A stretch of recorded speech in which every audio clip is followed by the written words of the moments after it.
Check it out. This is a Newcomb classroom record player in all its glory. They were throwing these out at work, and I grabbed a couple of them. Unfortunately, this one has a little impression or something in the wood that poked through, and unless, you know what, I bet you this is where a like a Newcomb badge would have gone originally. Something was attached to it there at some point. Well, anyway, so here it is. Your typical... Now, these things were indestructible. I remember when I was in school, we had these. Now, I graduated in 2003, but the school district I went to was still using these up until... Hell, they probably still use them. But anyway, these were discarded at work, and we don't really use them anymore. It's a shame, really, because they still work. What I like about these classroom players is that, number one, they're very durable. They're built to last, and they do. But what's nice about them is that they'll play anything. That sounds wonderful. I could use some lubrication. Anyway, so what's nice about them is they really can play any kind of record you can throw at them. 16 through 78. And they're built well enough to where after... This is a 1973 model, so it's 39 years old. And I'm going to just pop this record on here. I've already set the speed. And let's see how well it runs. So we've turned it on.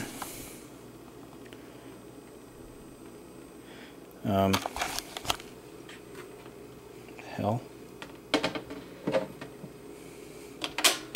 Oh, okay, it went out of gear. Set it to 33 RPM.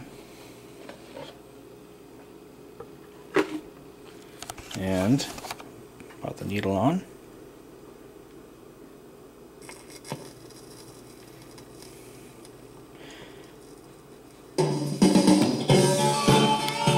Now the speed is a little inconsistent, and the volume is cranked. So there's probably some cap issues in there. Amplifier probably needs some work. Really.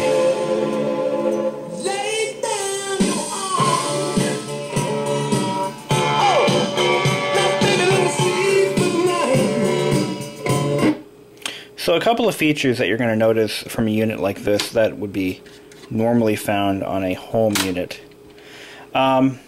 This unit is missing an auto return function. It's missing an adjustable arm. Now this is made from, believe it or not, metal. The arm is made of cast alloy, and it locks in place with this little thumb screw. But there is no weight adjustment on the end of it. The way to adjust this type of arm is by repositioning this spring, but there's no anti-skate adjustment at all on it. Not that you really... I mean, the whole purpose of this type of unit was to provide many, many years of reliable service, not necessarily high-end sound quality. And because it's a monaural system, obviously can only produce... Yeah, that needs some work. But anyway, another thing that's different about this arm is because it's to be used in a to be convenient in a classroom environment where some of the lesson materials might be older than some. The needle can be switched out from a 78 to a 33 stylus simply by flipping it around. There's actually two needles on this cartridge, and you simply flip the lever over, and it goes from a 78 to a 33 or vice versa. Now, it's pretty obvious to me that the LP or 33 RPM compatible needle is worn to hell, It really sounds bad, even for one of these. But that's okay, because I have more of them. So while we've got this one on the bench, let's go ahead and pop the turntable off and see what kind of a unit we're dealing with here. If you saw my video on the little projector thing I had, you'll notice that that was one of the most simple, cheaply built mechanisms in the world. Turntables. So we're gonna take this one off. Take a look. You'll notice, by the way, that this turntable features a built-in 45 ring adapter. Just twist it, turn it, lift and twist. Alright, so this is a rim drive, meaning that the rubber wheel is actually driving the rim of the outer rim of the turntable. It actually uses a very similar mechanism to the Revere, or whatever the hell that thing was, the McClure. Actually, very simple, very similar design. And all this does, the speed adjustment, is it changes the height. So, to put a nice visual on this, we're going to zoom in here.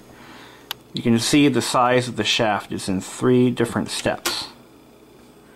Lowest step, actually 4. If I turn this thing on,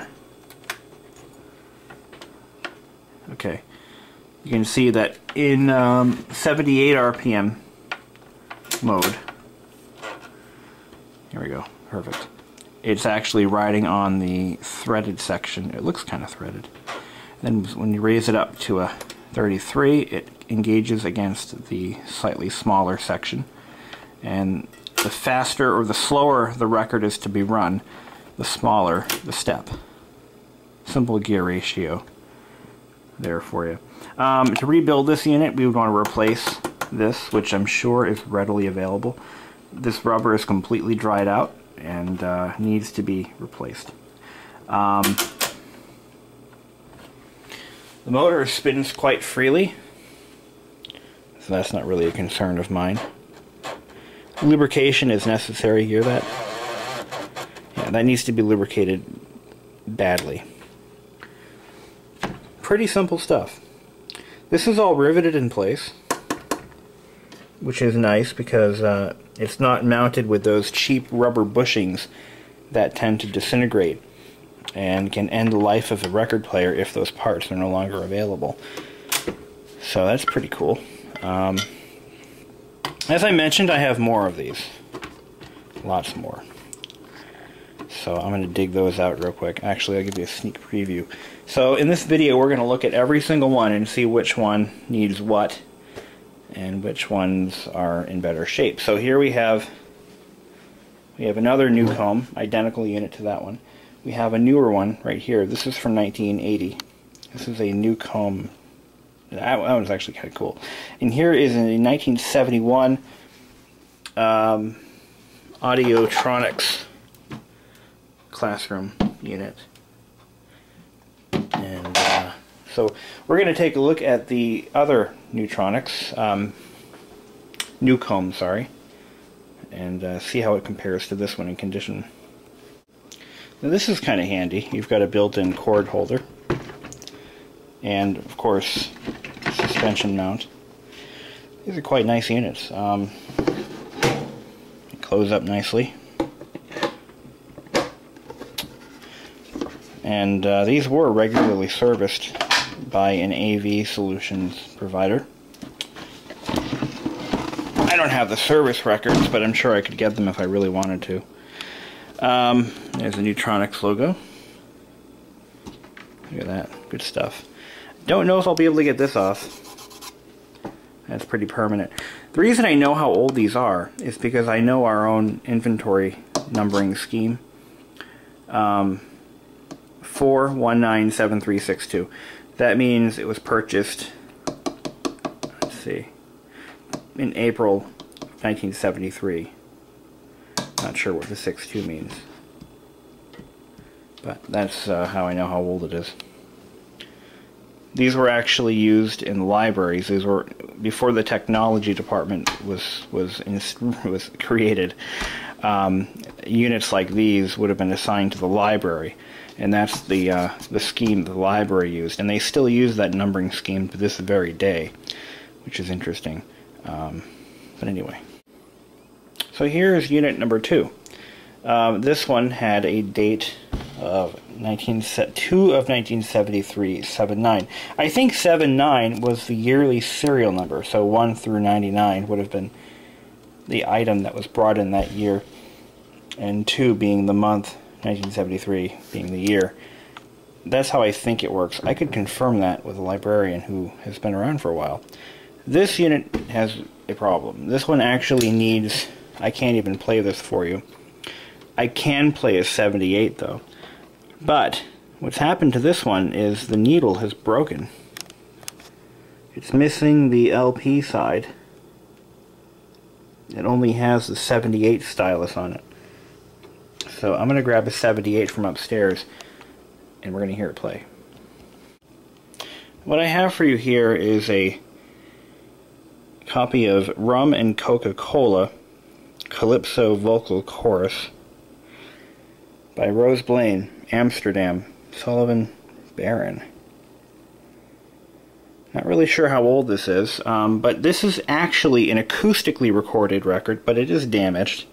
It's cracked pretty badly. It's acoustically recorded on shellac, so it's not even designed to be played on a unit like this. And I'll show you what I mean. So let's see if the transmission is working. Appears to be. Bringing it to 78. Got some good resistance. Okay, we're going to turn it off. Put the record on. This thing's heavy. Heavy record. Okay, turn it back on again. We've got our needle set to 78, the only working side. We're going to turn the volume way down. Here we go.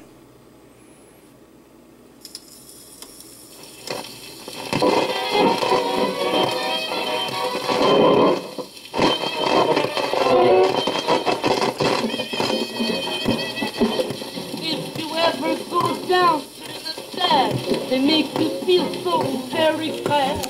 Little sing and make a friend. Guarantee you one good time. Drink it from Mexico, Cola. Go down Point Humana.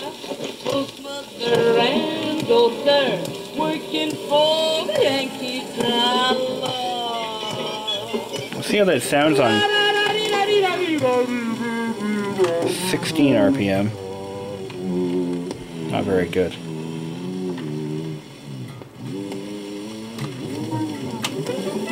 Out on Montego Beach, she had a romance with native peach. All night long make tropic love, then sit in hot sun and cool off, drinking rum, Mexico, Try to clean that control pot a little bit here, get some better sound out of it. The needle's destroyed and so is the record, so I'm not really worried about that so much. So here we go.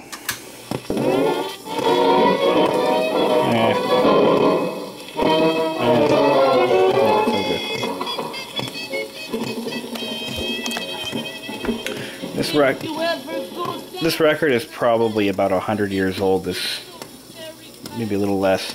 I think it's from like 1920-ish, actually. One good, real fine time, drinking rum, Mexico, Cola.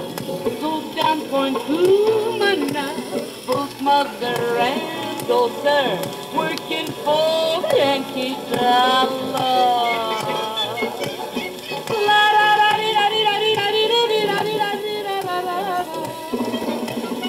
Out on Montego Beach, she had romance with native peach. All night long make tropic love, then sit in hot sun and cool off, drinking rum, Mexico, Cola.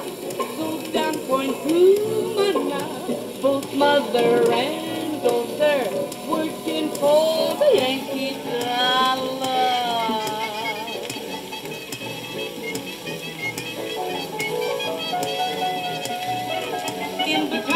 gardens and afternoons. Native bands play Yankee tunes. Native dance until he drops.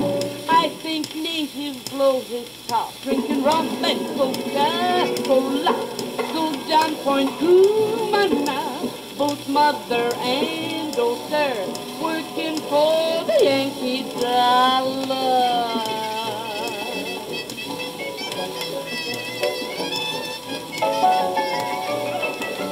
Gee, I meet nice native girls. I'm starting to think that this record was not recorded acoustically. It sounds far too crisp and far too soft to be an acoustically recorded album. The main difference being on the acoustically recorded units, the grooves are much deeper, and the vibrations from those grooves would be enough to shake this entire unit apart. Because they were designed to be played without electrical amplification, and they were recorded without electrical amplification. They were actually recorded often live in studios that used a powerful horn that would funnel the vibrations to a needle that would engrave it right into the hot shellac record. Electrically recorded ones can be played on units with much softer needles. Actually harder needles. They were designed to last longer. So anyway, and besides that, with the sound turned completely off, it's not really all that audible.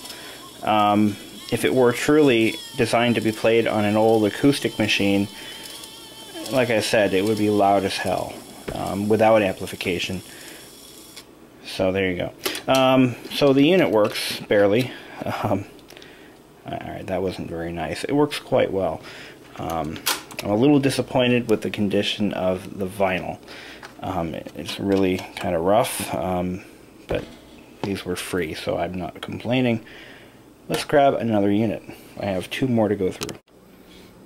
Now, when I was in school, in a different school district than the one I actually work in, our record players were almost all Audiotronics units, like this one. We really didn't have many Newcombs. I remember that because, well, I just do. Interesting. Anyway, so this one was serviced by the same vendor, Northeast Audio Visual, and this had a cord replacement. Interesting. Or at least a plug replacement. This is from 1971, as far as I can tell. And let's crack it open, huh?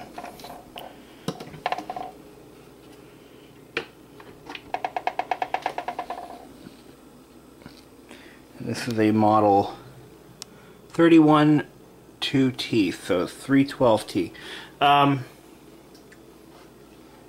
Interesting.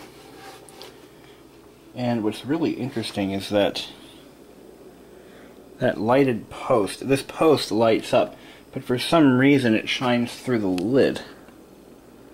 Part of that's broken off. There's something missing from that.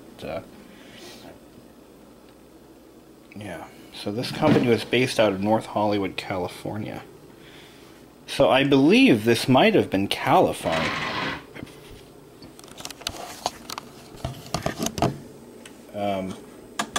Yeah. So this might actually be a Caliphone. I believe Audiotronics was one of their brand names. So let's turn it around here. Things are a little different on this unit. Looks like it has the same drive, actually, same control knob and everything, which is interesting. Let's see if we can get it to turn on. I did plug that in, right?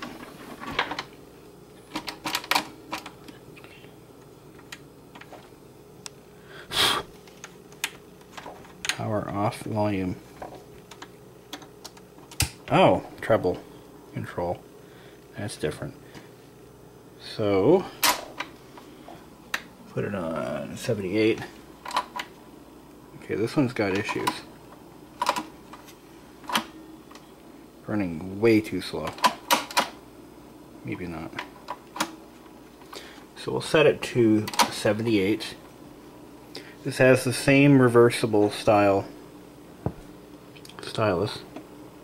Looks like both needles are physically present. Ah, heck. Why don't we put it on 33? Alright. Let's pop this nice little Robert Plant album on there. Alright, here we go.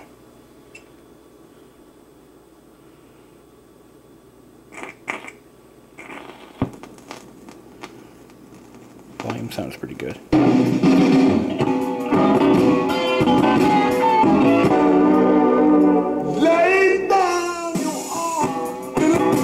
Alright, there's a problem here. Can anyone guess what it is?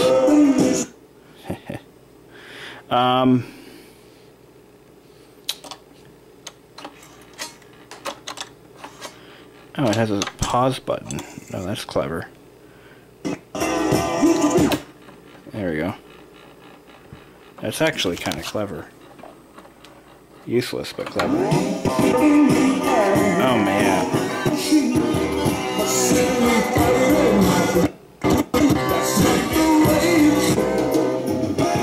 Okay. I've had enough. This has the signs of a fairly trashed needle. Like it's so freaking worn out that... Or something wrong with this rubber grommet that the arm is mounted into. Interesting. This has the same adjustable spring as the others do. But I've noticed that the arm is like riding sideways. So there's a problem with that.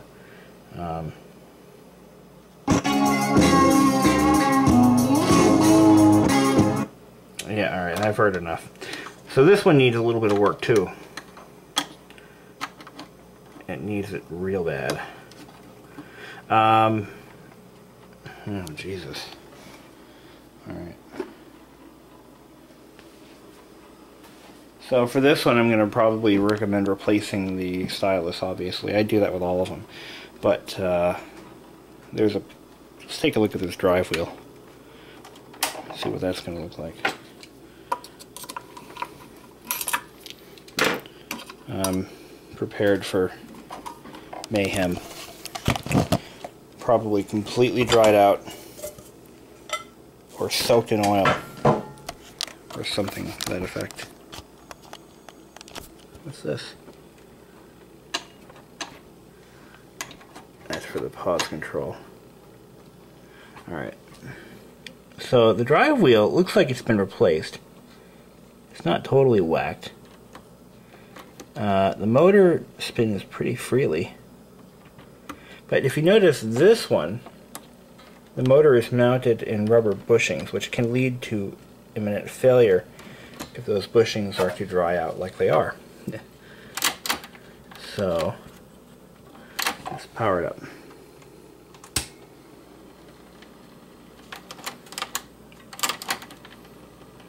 We may be able to fix all this, but unfortunately, we still need to fix the, oh, look at this.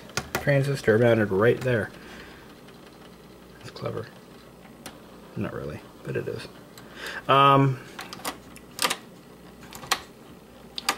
Motor sounds okay. No, it's got bearing issues. Hear that? The motor needs work. But what really matters right now is the fact that the arm is riding side saddle on the grooves and it's skipping because, obviously, from those dried up bushings. So this one might be a wash.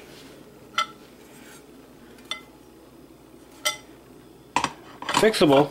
Yes, absolutely fixable. And I'm not throwing any of these out. I'm going to try to find homes for them. I mean, they're all totally fixable. And they're classic, so they don't make anything like this anymore anywhere. Now what the What the hell? Spin, damn it. Yeah. Kill it. Audiotronics, everybody. Save the best for last. This is the biggest unit and the newest. This is a 1980 Newcomb. And I'll get to the exact model number in a minute. This one's in the best shape of all of them. And probably the most interesting. It's bright yellow in color. More like a pukey yellow. Looks more 70s than it does 80s in my humble opinion. And it features this pause master. On, off, pause. Cool. To turn it on.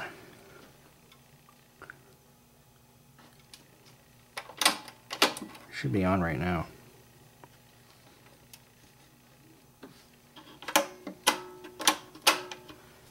Yeah. What gives? Turn on you. Unless the motor's seized.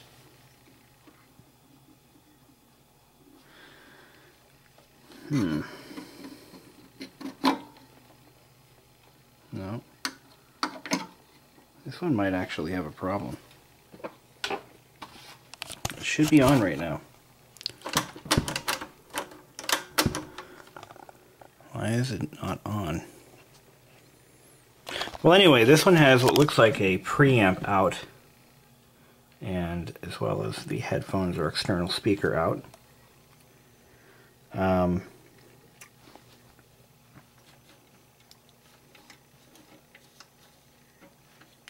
getting nothing out of it. No signs of life. It's not like the... Oh, this is interesting. This one, the... Okay, it's still made of stamped. I mean, cast alloy. Definitely needs a needle transplant. That's not the healthiest looking needle I've ever seen. But it is a dual-sided needle. Now, what the hell ails you? And it bounces. That's nice.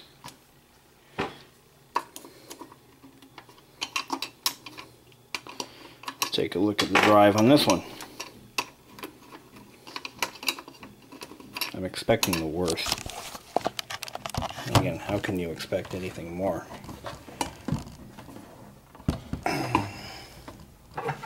Man. There we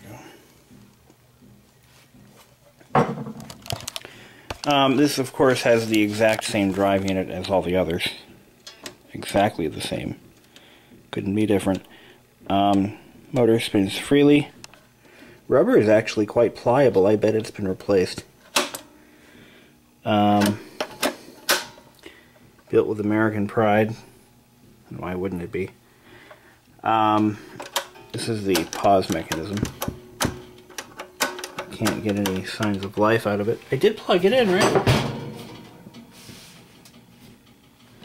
I did.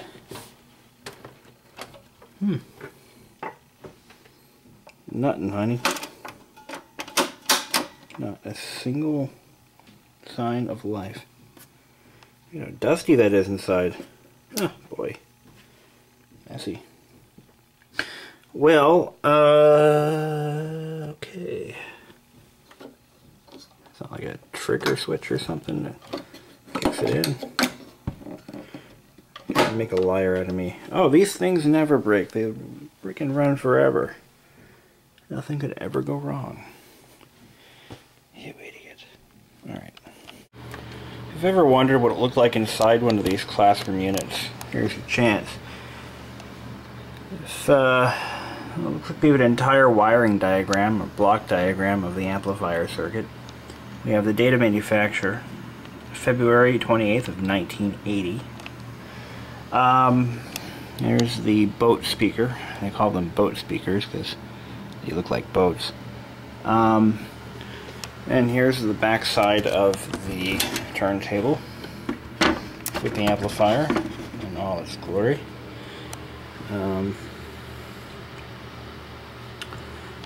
Power supply, that probably powers the amplifier. Looks like Maria. Good old Maria built this unit. Thank you, Maria. Sorry to hear about your job loss. I know they don't make anything in this country anymore. I'm saddened too. Ooh. The hell happened here?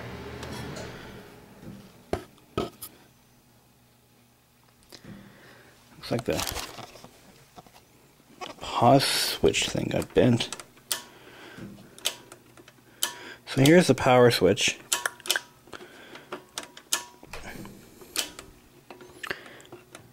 Yep.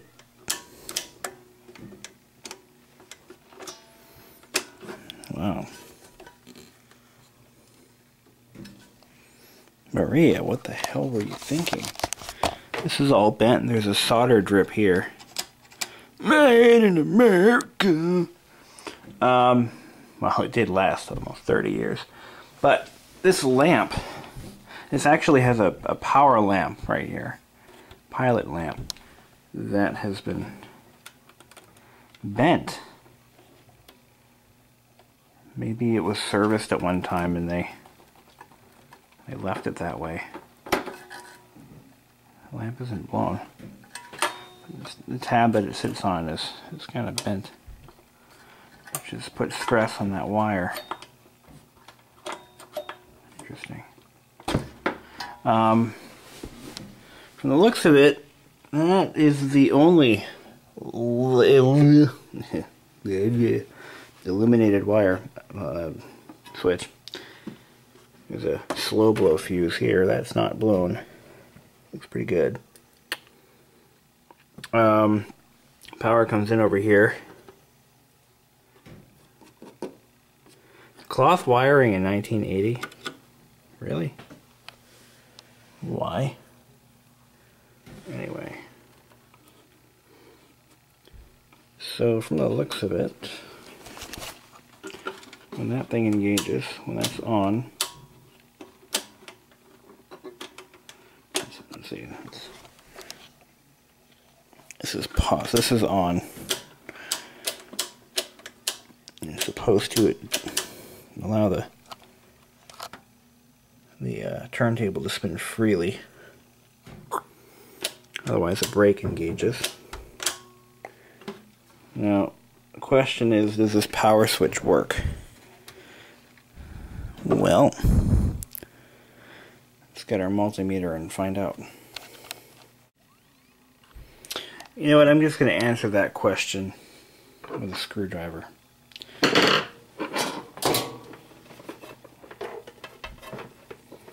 If I bridge that switch and the motor kicks in, there's my answer. So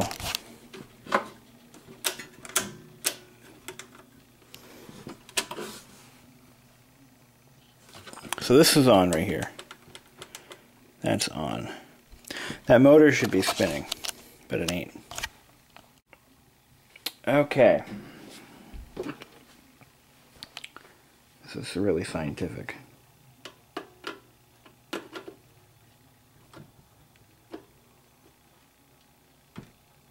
No. The switch isn't the problem. I should be able to bridge that and the motor should kick on, but it isn't. So there's something else wrong. I don't know what at this point. Because the motor runs directly off mains power. At least it's supposed to. And it's switched which means that, let's see if I can track down this wire here. Brown wire. It looks like it's this one here. And so that ties off of, look at me trying to figure this out. Got this black wire here. It looks like this black wire which runs off the switch. And then the other leg of that black wire should probably go here, maybe. Yeah. That's interesting. Just when I think it's a switch. And yes, I've unplugged this, by the way. That's really important. Golly. Well, I could figure it out if I wanted to, but I just don't really have the desire to do it right now. Doesn't work, though. That sucks.